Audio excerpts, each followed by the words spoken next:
All right, my friend, let's dive into what's been going on at the Star during OTAs, and we've got to kick it off with some buzzworthy headlines. First up, George Pickens. Yep, it's officially GP3 season in Dallas. The new Cowboys wide receiver has claimed jersey number 3, which used to belong to Dante Fowler.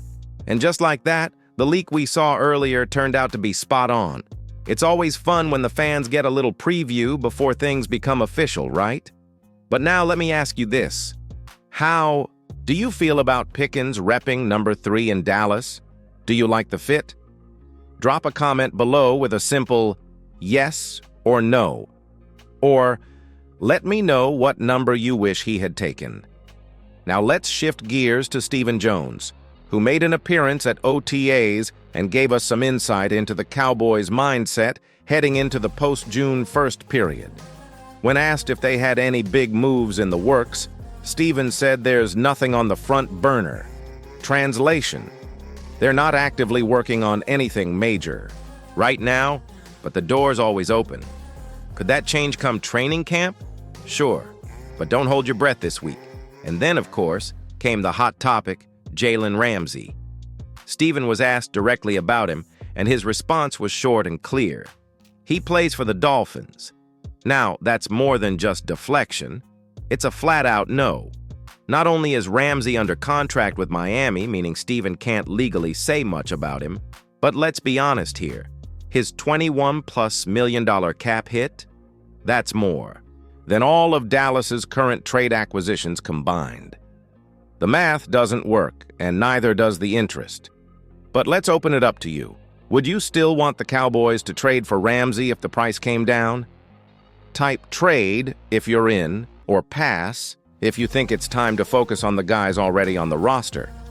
Now let's talk about something that always stirs up strong opinions: player attendance at OTAs. And this time, the spotlight was on Micah Parsons. Yep, Micah was not in the building when media had access, and the reaction online?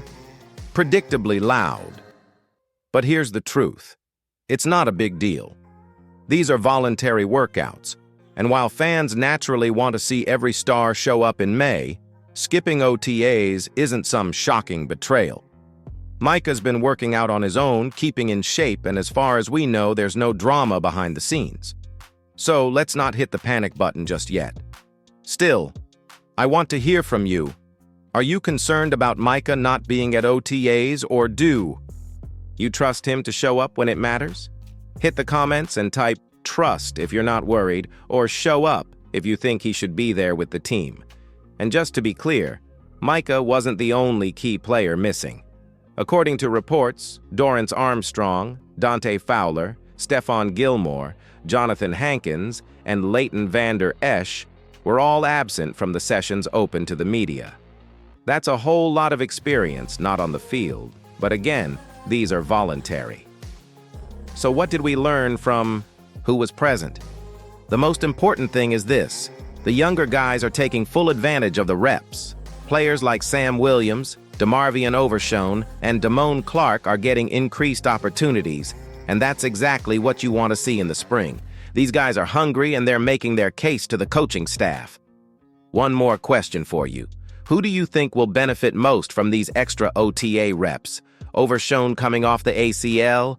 Sam Williams stepping into a bigger role? Or maybe someone else we're overlooking?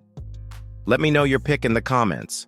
And if you've got a dark horse name, don't hold back. I'm reading every reply. All right, so let's shift gears and talk about the rookies, because there's already some serious buzz coming out of OTAs about this 2025 draft class. And I've got to say, early signs point to the Cowboys finding some gems. Let's start with Marshawn Kneeland. Man, this guy is drawing praise left and right. He's big, explosive, and already showing that motor the Cowboys loved on his college tape.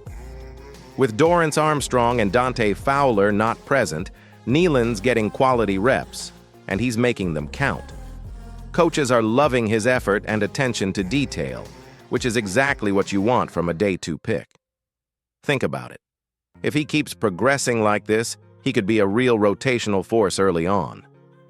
Then there's Cooper Beebe. If you watched Kansas State, You know this dude is nasty in the trenches. Well, it hasn't taken long for him to turn heads in Dallas either. He's already getting time at left guard and even took a few center reps during individual drills. Versatility like that is gold in the NFL. Don't be surprised if he's pushing hard for a starting spot by training camp. Now let me ask you this. Out of all the Cowboys rookies, who's your early favorite? Is it Nealand with the pass rush upside? BB on the offensive line? Or maybe it's someone flying under the radar like Justin Rogers or Ryan Flournoy? Drop your pick in the comments and tell me why. And if you want a poll, just type poll please, and I'll throw one up in the next video. One more note on the rookies, Mike McCarthy's staff is giving them real chances to compete, not just watching from the sidelines. That's a great sign. We're talking about a team that needs depth, especially in the trenches, and it feels like they're finally embracing that. So keep your eyes on these young guys, because someone's going to earn a spot no one saw coming. Okay, now let's zoom in on the off-season workouts. Those early glimpses where you can really see who's putting in the work and who might be coasting. The Cowboys have been buzzing about a few players who are raising eyebrows with their dedication. First up, Micah Parsons. Yeah, the star linebacker's always been a beast, but reports say he's taken his game to another level. More focus on technique, improved coverage skills, and he's looking faster than ever. If Micah continues like this, the Cowboys' defense could be downright scary. On the offensive side, CeeDee Lamb is another player getting rave reviews. He's always been talented, but this offseason he's been locked in on refining his route running and building chemistry with Dak Prescott. There's talk that Lamb feels like a true leader on this team now, which is huge. Then there's Tyler Smith. The rookie offensive tackle has been working non-stop to adapt to the NFL's pace and physicality. Coaches say he's showing impressive progress, especially in pass protection. If he nails this, it'll take a lot of pressure off the offensive line, and that's something Dallas desperately needs. But hey, what about the guys who maybe haven't been talked about as much? Sometimes the most important improvements happen under the radar. Tell me, who do you think is the biggest off-season surprise so far? Is there a lesser-known player who's caught your attention in these workouts? Hit the comments with your thoughts, and if you want me to spotlight any particular player in the next video, just say their name and why. One last thing. Workouts aren't everything, but they're a great early indicator. How these guys show up now can set the tone for training camp and the whole season. So watching closely now is smart. All right, we've covered rookies and off-season work. Next up, we're diving into the Cowboys coaching staff moves and what they mean for the team's direction. You won't want to miss it. All right, now that we've broken down the big moves, the draft impact, and the early reactions, let's talk about what all this means for the Dallas Cowboys moving forward. You're probably wondering, with so many changes and additions, what should you really expect this offseason? First, the Cowboys have clearly shown they're serious about building a stronger, more versatile roster. The mix of experienced vets and young talent means they're aiming for both immediate impact and long-term success. This balance is key because the NFL is a league where you have to win now, but also plan for the future. Second, the front office and coaching staff have sent a message that accountability and competition will drive the team's culture. The roster moves weren't just about talent, but also about fitting the right players into the system Brian Schottenheimer wants to run. Expect a more disciplined, high-energy team environment in training camp and preseason. Third, pay attention to how the new pieces gel on and off the field. Chemistry isn't just about stats. It's about communication, leadership, and resilience.